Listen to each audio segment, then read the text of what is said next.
Kita akan tunggu beberapa saat lagi. Kita akan mulai pukul 8.00. Yang belum berwudu boleh silakan berwudu dulu biar lebih tenang hatinya. Yang perlu disiapkan silakan disiapkan, apakah itu teh atau kopi atau yang lainnya, biar nanti tidak tertinggal atau tidak ditinggal. Kita mulai 2 menit lagi. Insya Allah kita akan sama-sama membahas persiapan menyambut 1 Muharram dengan tema membangun identitas Muslim di era sosial media. Ya, mudah-mudahan dari pertemuan kita saat ini bisa menambah wawasan kita, bisa menguatkan iman kita, dan semua yang bisa kita lakukan dan kita persiapkan saat ini untuk menyambut Muharram yang akan datang.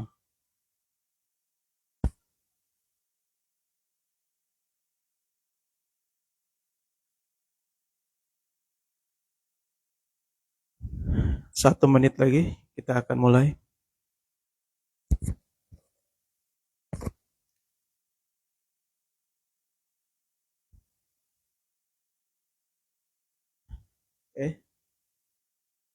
Beberapa saat lagi.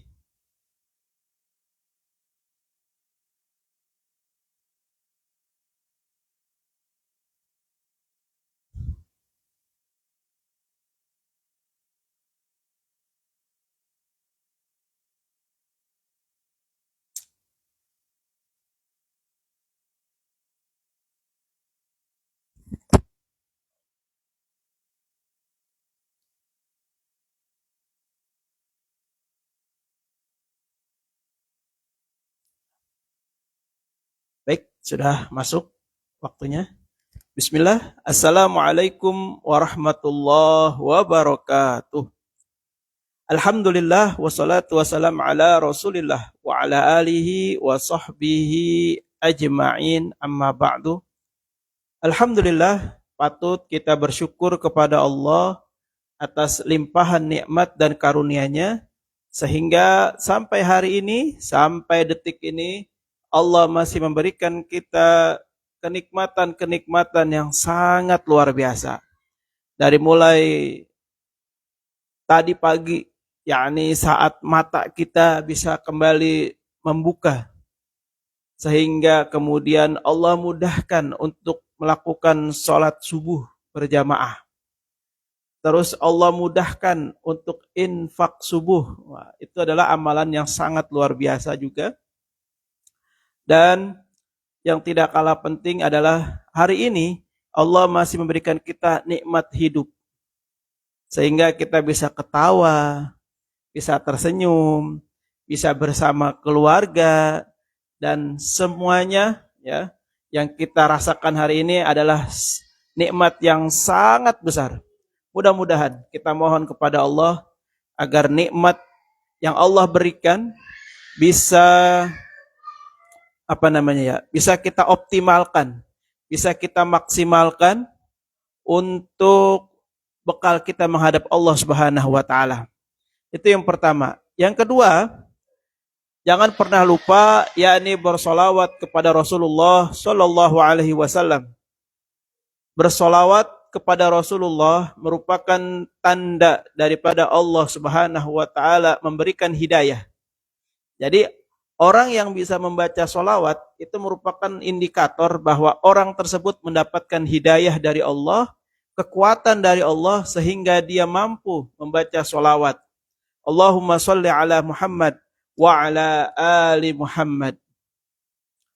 Mudah-mudahan dengan kita gemar membaca solawat, banyak membaca solawat, kita semua digolongkan menjadi orang-orang yang senantiasa kuat dan mampu menjalankan sunnah-sunnah Rasulullah, dan di hari kiamat kita semua mendapatkan syafaatul uzma dari Nabi besar Muhammad sallallahu alaihi wasallam. Allahumma salli ala Muhammad wa ala ali Muhammad. Allahumma salli ala Muhammad wa ala ali Muhammad.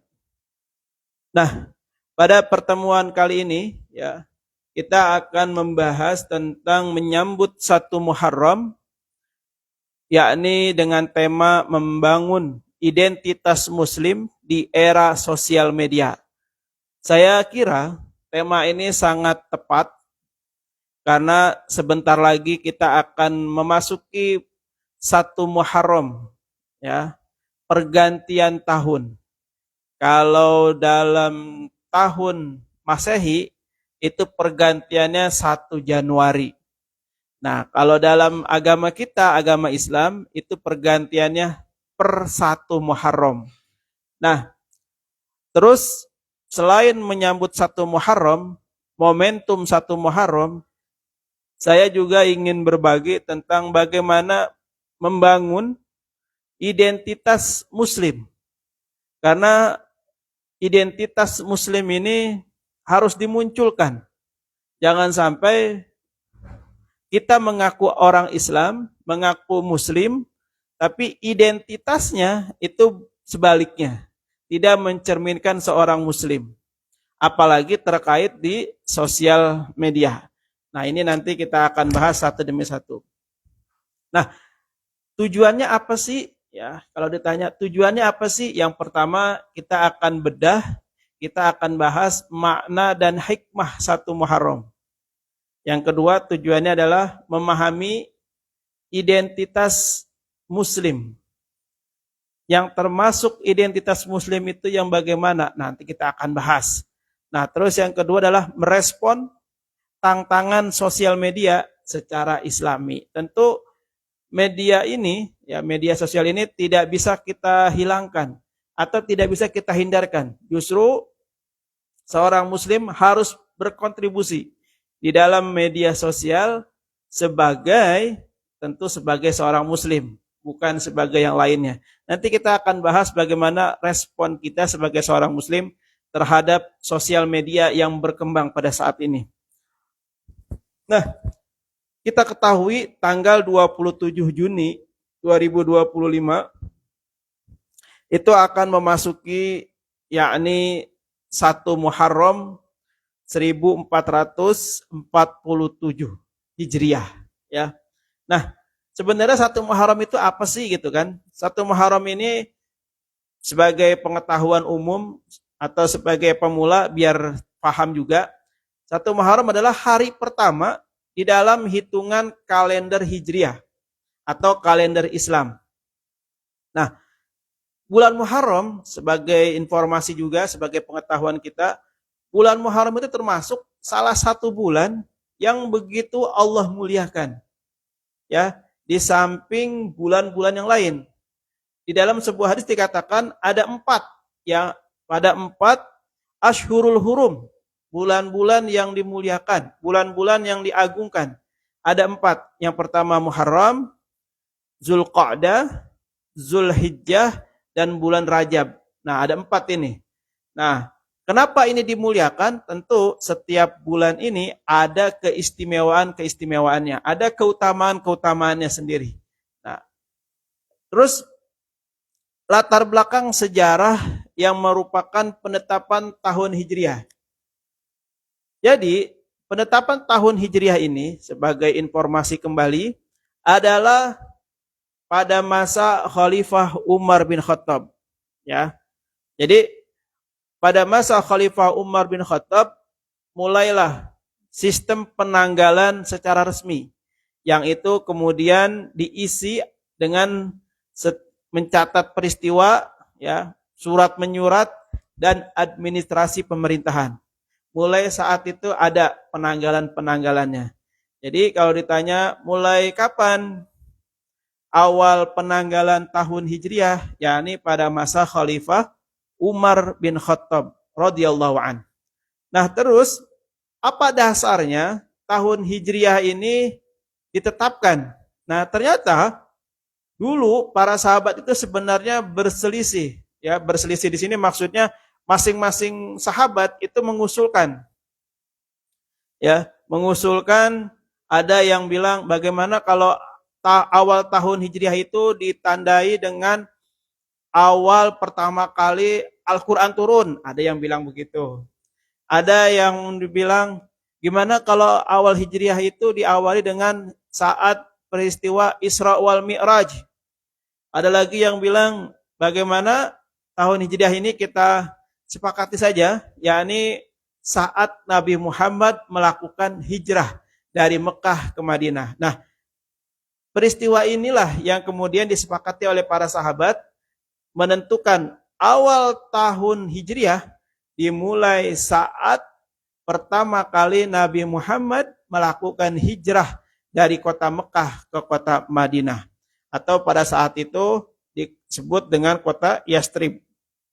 Nah, inilah yang menjadi momen penting perubahan dari mulai sosial, politik, kultur, budaya, semuanya itu berubah semenjak ada penanggalan ini. Karena apa?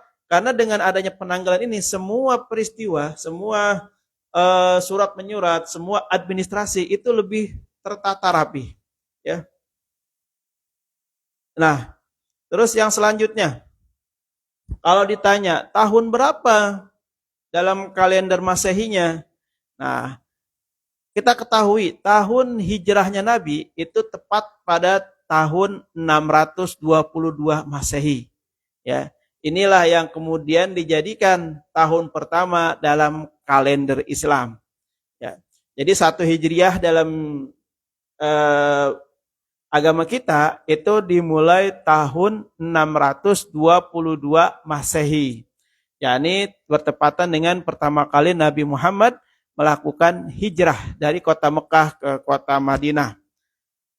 Nah, tepatnya tanggal berapa? Nah, kalau di sini dari literasi yang saya ketahui, 1 Muharram atau 1 Hijriah ini tepat pada tanggal 16 Juli 622 Masehi, ya. 16 Juli 622 Masehi. Kalau sekarang tahunnya berapa? 2025. Nah, itu luar biasa kan? Nah, perbedaan perhitungannya, kalau kalender Hijriah itu mengikuti perhitungan peredaran bulan. Nah, kalau yang Masehi itu menggunakan peredaran matahari. Makanya ada selisih. Ya, ada selisih dan tidak bisa disamakan. Nah, terus apa hikmahnya? Hikmah yang dapat kita petik dari 1 Muharram ini tentu, ya, karena ini diambil dari peristiwa hijrah, maka kita sebagai umat Rasulullah harus mengikuti juga. Kita jadikan momentum hijriah ini, momentum 1 Muharram ini sebagai perpindahan dari yang buruk menuju kebaikan.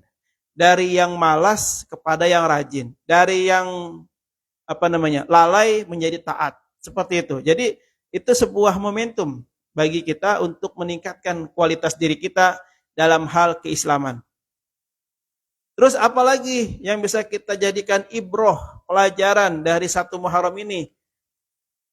1 Muharram ini sebagai seorang muslim yang serius, ya, yang benar imannya nih, itu ya jadikan momentum untuk memperbanyak doa. Doa untuk apa? Untuk merubah, ya, merubah dari tahun sebelumnya yang jelek, yang kurang. Nah, kita mohon kepada Allah di tahun berikutnya bisa lebih baik. Terus apalagi? Kita jadikan momentum muhasabah. Muhasabah diri. Jadi ini sebenarnya kalau muhasabah diri itu lebih lebih ringan ketimbang kita muhasabah tapi orang lain yang menghisab kita. Nah, itu agak susah, agak ribet. Kalau muhasabah diri itu lebih mudah sebenarnya. Tinggal kita melawan hawa nafsu kita. Ya. Terus awal tahun Islam juga bisa kita jadikan rencana amal-amal apa, ibadah-ibadah apa yang mau kita upgrade di tahun itu, di tahun yang baru. Ya, jangan sampai tahun baru tapi amalnya amal lama. Artinya nggak ada peningkatan. Jangan sampai seperti itu ya. Kita harus menjadi muslim yang apa namanya? Yang kuat dan berubah serta yang untung. Kata Rasulullah, muslim yang beruntung itu adalah muslim yang hari ini lebih baik daripada hari kemarin. Ya, itu orang yang beruntung, muslim yang beruntung. Dan tentunya kalau kita bagi dalam hitungan tahun, maka kita harus punya niat, kita harus punya target. Tahun besok harus lebih baik daripada tahun yang kemarin. Itu ya. Nah, kita kembali lagi ke identitas. Karena kita sedang membahas tentang membangun identitas muslim di era sosial media. Nah, sebelum kita lebih jauh lagi, kita ketahui dulu, apa sih identitas? Nah, kalau kita buka Kamus Besar Bahasa Indonesia, Kamus Besar Bahasa Indonesia, identitas itu maknanya bisa disebut ciri-ciri, bisa disebut keadaan khusus seseorang, atau juga disebut jati diri. Nah, kita akan bahas sedikit-sedikit. Yang pertama, cita-cita. Cita-cita ini, ya, kalau dalam Kamus Bahasa Indonesia ini, artinya adalah sifat-sifat atau tanda-tanda yang membedakan seseorang atau sesuatu dari yang lain. Nih, identitas. Jadi harus punya sifat-sifat tanda-tanda yang beda dengan yang lain. Berarti kalau kita masuk dengan identitas muslim, nah berarti seorang muslim harus memiliki sifat tanda yang berbeda dari orang lain. Itu yang pertama. Yang kedua, memiliki keadaan yang khusus. Nah, keadaan yang khusus ini artinya apa sih? Yakni kondisi atau karakter yang unik dan khas. Jadi setiap muslim itu harus punya kondisi dan karakter yang khusus, yang khas, yang itu berbeda dengan selain muslim. Itu harus dikuatkan di situ. Terus identitas dimaknai juga dengan jati diri. Apa itu jati diri? Jati diri itu hakikat atau keaslian seseorang yang menjadi petanda keadaannya dalam sebuah sosial. Itu namanya jati diri. Jadi dalam sebuah lingkup masyarakat, ada satu orang yang menonjol, nah itulah yang disebut dengan jati diri. Ciri khas tersendiri. Nah, itu ya. Jadi kalau disebut dengan identitas muslim, maka kita harus mampu menumbuhkan sifat-sifat tanda-tanda yang dapat membedakan kita dengan yang lain. Terus yang kedua, mampu menunjukkan karakter dan sifat yang unik, yang khas dari seorang muslim. Itu harus muncul. Ya. Nah, kalau kita tarik dalilnya dalam Al-Quran yang berkaitan dengan identitas muslim, ini kurang lebih kalau dari hasil pencaharian saya, itu ada 100 lebih. Ya. Ada 100 lebih ayat yang berbicara, yang membahas tentang apa namanya? Identitas seorang muslim. Ya. Di antaranya ada dalam Al-Qur'an surah Al-Baqarah ayat 2 sampai 5. Ini berbicara ciri-ciri orang yang bertakwa. Yang pertama, dia harus beriman kepada yang gaib, harus melaksanakan sholat, membayar zakat, beriman kepada wahyu. Artinya kitabullah. Terus juga dalam Al-Quran surah Al-Baqarah ayat 177. Ini juga sama, ya, masih berbicara tentang ciri karakter seorang muslim. Apa itu? Harus memiliki arah kiblat yang sama. Terus juga harus beriman kepada Allah. Harus mampu membayar infak. Harus mampu berbuat sabar. Harus mampu menegakkan sholat. Itu dalam Al-Baqarah ayat 177. Terus ada lagi di ayat yang lain dalam Al-Hujurat ayat 10 sampai 13. Di situ juga dijelaskan seorang muslim itu bersaudara. Jadi kalau kita mengaku muslim, wajib kita harus menganggap orang lain yang seagama dengan kita bersaudara dengan kita, ya. Tidak boleh mencela, apalagi berprasangka buruk, suuzon. Nah, itu enggak boleh. Itu adalah merupakan identitas seorang muslim, ya. Terus apalagi Dalam surah Al-Ahzab ayat 35 ini menjelaskan tentang karakteristik laki-laki dan perempuan yang beriman. Apa itu karakteristiknya? Harus taat kepada Allah, kepada Rasul, kepada aturan yang memang tidak bertentangan dengan Islam. Harus sabar, dermawan, jujur dan lain-lain. Nah, dari sekian banyak ayat Al-Qur'an yang menjelaskan tentang identitas muslim, ini tentu menunjukkan bahwa identitas muslim itu wajib ditonjolkan, wajib dimunculkan. Ya, nggak boleh disembunyikan. Nggak boleh disembunyikan, apalagi kita negara yang mayoritas muslim. Ya, itu harus ditunjukkan. Saya nih muslim. Apa karakternya? Apa tandanya? Nah, itu juga harus mengikuti. Jangan sampai mengklaim muslim tapi karakternya sebaliknya. Nah, setelah kita mengetahui makna dari identitas, nah sekarang kita lihat bagaimana respon kita sebagai seorang muslim terhadap media sosial yang sangat marak, yang sangat masif terjadi di sekitar kita. Nah, ini tentu seorang muslim harus memiliki sikap. Ya, jangan ikut-ikutan, jangan ikut tren, jangan. Seorang muslim itu harus punya sikap. Nah, kita akan bahas sikap ini terhadap sosial media. Sosial media yang kita hadapi saat ini itu sangat banyak. Bahkan kalau kita bicara politik Islam, sosial media ini bisa kita anggap sebuah ghazwul fikr, ya, ghazwul fikr, perang pemikiran. Ketika media sosial tidak dikuasai, tidak dipelajari oleh seorang muslim, maka siap-siap generasi muslim yang akan datang itu akan banyak terpengaruh dalam hal-hal yang dia lihat, hal-hal yang dia dengar dan hal-hal yang dia baca dari media sosial yang beredar. Nah, yang pertama, bagaimana respon seorang muslim terhadap media sosial? Yang pertama adalah seorang muslim wajib punya ilmu dan penuh dengan kesadaran.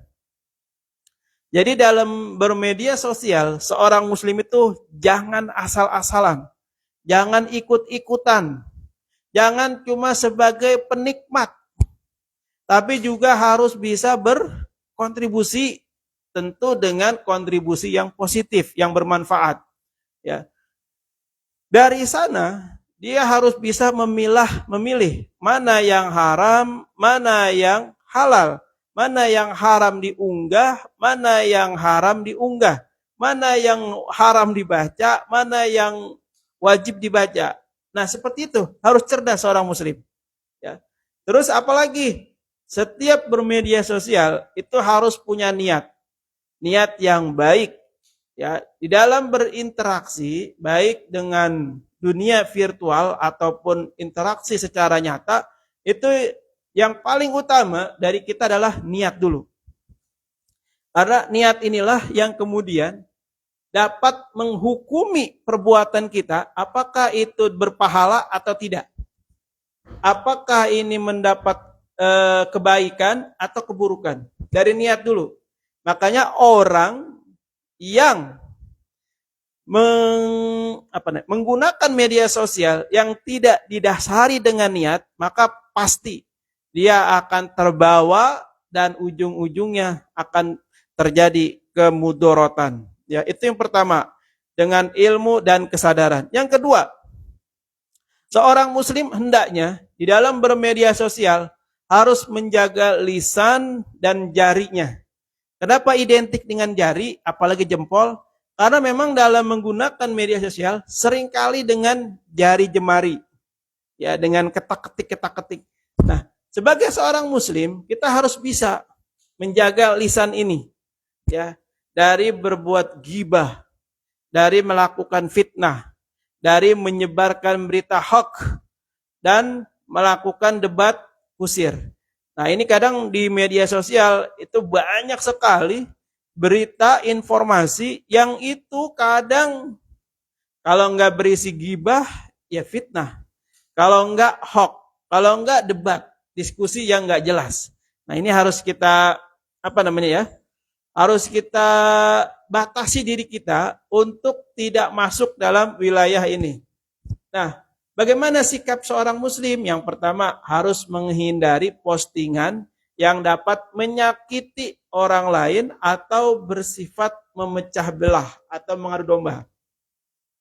Terus tidak menyebar berita hoax tanpa tabayun. Ya, ini sebagai cara agar kita tidak menjadi salah satu orang yang menyebarkan berita hoax. Kalau berita hoax itu tersebar, itu sama saja dengan memfitnah. Nauzubillah ya.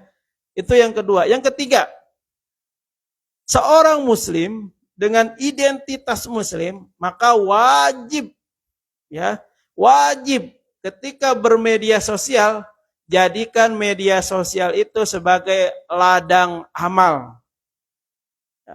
Wajib seorang muslim menjadikan media sosial sebagai ladang amal. Seorang muslim itu harus menjadikan media sosial sebagai media dakwah, sebagai media berbagi ilmu, dan sebagai inspirasi kebaikan. Ya, dengan apa caranya? Menyebarkan ayat-ayat Al-Quran, hadis-hadis Nabi, kata-kata bijak keislaman. Itu sangat mudah kita lakukan. Tinggal copy, paste, kirim. Copy, paste, kirim. Pokoknya yang baik-baik, yang sifatnya informatif, yang itu ada dalam agama kita, yang tidak mengundang kontroversi, yang mengundang perdebatan, share aja udah. Kalau nggak menimbulkan kemudaratan, share. Nah, itu akan menjadi ladang amal. Terus apalagi contohnya? Membagikan konten-konten edukatif, motivatif, konten-konten yang positif, video-video yang membawa wawasan keislaman, dan semuanya. Itu sangat mudah. Ya. Ketika kita ingin menjadikan media sosial sebagai ladang amal, siapapun kita, maka itu punya potensi, punya kesempatan yang sama. Ya. Ketika niatnya ingin menjadikan ladang amal. Itu yang ketiga. Yang keempat, harus bisa menjaga privasi dan tidak melakukan pamer, ria. Media sosial seringkali dijadikan ajang menunjukkan diri. Ya, ini nauzubillah min zalik, ketika seseorang mengeksplor foto-foto, entah itu sedang jalan-jalan, sedang makan, ya, itu kalau tidak bisa mengontrol niatnya, maka itu akan menjadi dosa, yakni berbuat riya. Ya. Nah, sebagai seorang muslim itu harus apa? Yang pertama harus tawadhu', harus rendah hati sebagai rem dari berbuat riya. Terus apalagi? Hindari di media sosial sebagai seorang muslim pamer-pamer harta, pamer-pamer ibadah, terus gaya-gaya hidup yang memang itu menimbulkan akhirnya orang-orang di sebelah sana itu menjadi suuzon, menjadi salah paham. Nauzubillah. Nah, jadi harus bisa memilih mana yang privasi, mana yang tidak. Mana yang menjadi potensi riya, mana yang tidak. Nah, ini adalah seorang muslim namanya. Terus yang selanjutnya, menjauhi konten-konten yang dilarang. Seperti kekerasan, pornografi, ujaran kebencian, ya, atau kemungkaran-kemungkaran. Nah, itu jangan. Ya, sebagai seorang muslim harus mampu mengendalikan diri dari melihat konten-konten yang dilarang, terutama dilarang dalam agama kita. Ya, terus juga menjauhkan diri dari akun-akun yang bisa merusak iman dan akhlak. Nah, sekarang ini banyak sekali akun-akun pinjol. Nauzubillah ya. Pinjol itu sama dengan judi. Pinjol itu sama dengan judi kurang lebih. Karena dia berbunga. menimbulkan denda. Nah, ini bisa-bisa orang yang terlibat pinjol itu biasanya akan menyesal di kemudian hari. Itu ya, seperti itu. Jadi harus bisa mengendalikan diri untuk mengakses akun-akun yang memang berpotensi merusak keimanan dan akhlak kita.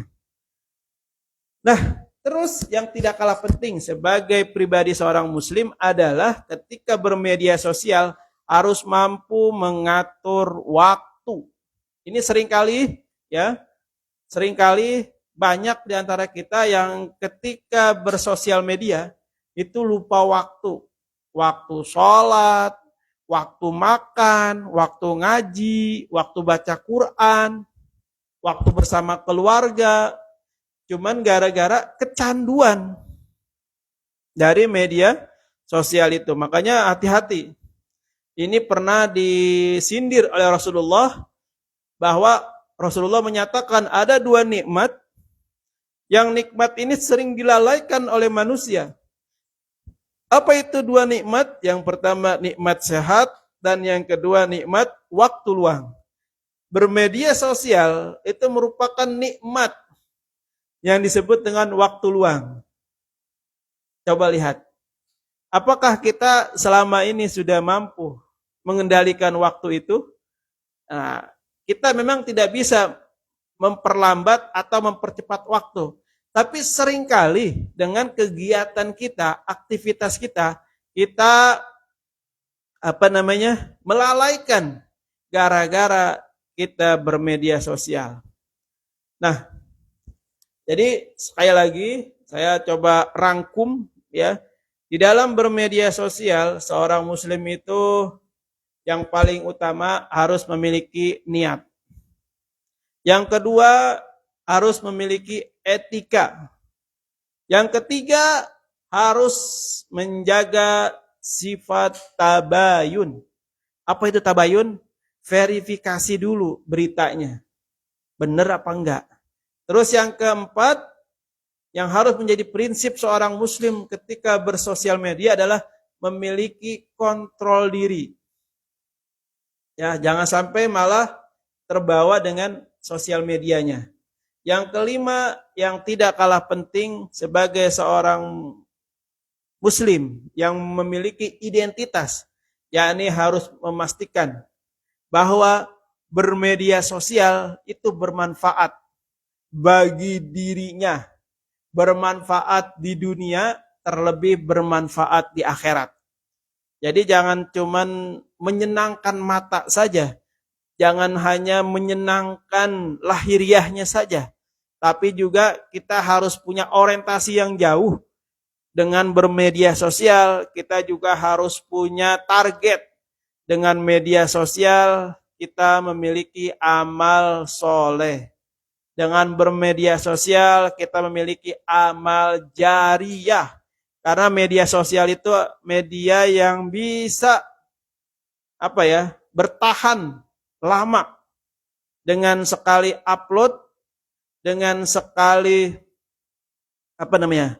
status, itu akan jelas terpampang sampai yaumul qiyamah.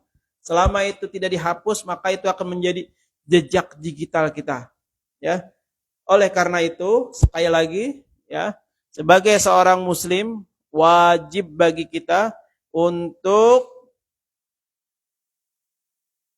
bijak dalam bersosial media. Terus yang saya juga harapkan buat semuanya ketika bermedia sosial, jadikan media sosial ajang menciptakan amal jariah. Ya, ciptakan amal jariah sebanyak-banyaknya. Jadi dari media sosial itu ada dua potensi. Jadi dosa jariah atau yang kedua amal jariah. Tinggal pilih dah. Kalau dosa jariah, maka ketika kita sudah meninggal, dosanya tetap mengalir. Itu kalau dosa jariah. Tapi kalau amal jariah, walaupun kita sudah meninggal, maka pahalanya akan terus mengalir. Ya, itulah dahsyatnya dari sosial media. Oleh karena itu, ya, sebagai seorang muslim, kita harus mawas diri, jangan sampai terlena ya dengan kecanggihan teknologi yang ada di hadapan kita. Itu memang sangat melenakan, sangat apa ya, meninabobokan kita sehingga kebanyakan kita kemudian lalai. Allahu a'lam bisawab, mudah-mudahan bermanfaat. Hadanallahu wa iyyakum ajmain. Assalamualaikum warahmatullahi wabarakatuh.